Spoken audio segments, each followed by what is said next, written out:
Hi, I'm Christine and welcome to week 3, the end of week 3 of lockdown. This week I read a really thought-provoking post from my friend Karen. Karen and her family, she's married, she's got 3 kids, have been in Hong Kong for the last 4 months. They work out there and they have been severely restricted or locked down for that whole period. And Karen was reflecting on the emotional journey that people have gone through and what we as people who are a little bit behind in that process might learn from and what we might see coming next.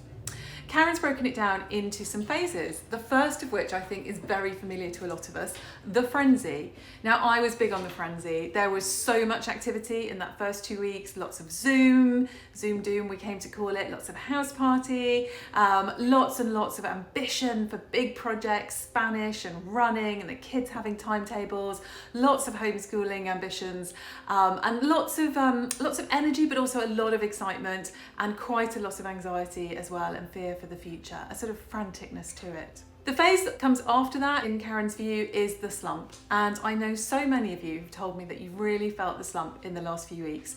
A sense of your energy being low, your productivity being low, a real sense of loss and grief for normality, all the things that you wanted to be doing this Easter with friends and family, and a sense that actually is really hard going and the restrictions are bearing down on you. For those of you that are in that, I've got good news, which is that after the slump, for most of us, should come what Karen calls the adjustment, followed by the embrace. So an adjustment to accept that there's a new normal, that there are things you can appreciate in the world, that you can embrace things which aren't perfect, but are good. You know, time that you can spend with your kids perhaps, time when you can talk to people on Zoom, making the most of the moment and realising that this won't last forever, but some kind of acceptance for it. The thought that I want to leave you with today is what comes after this. What do we have after the adjustment? As the rules perhaps soften, as life goes back to some version of normal, how are people going to want to work? I've spoken to somebody today who's desperate to get back to the office, who just can't wait. But I've spoken to other people who feel that actually life is different and in a good way, and that they would rather spend more time at home. They've learned a lot about themselves and their families and what's important.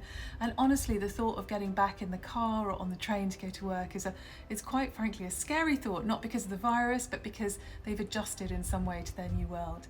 So the questions I'll be exploring going forward are, what does the world look like after coronavirus, and how will the workplace change? What will it do to the office, and what will it do to the way that we want to work?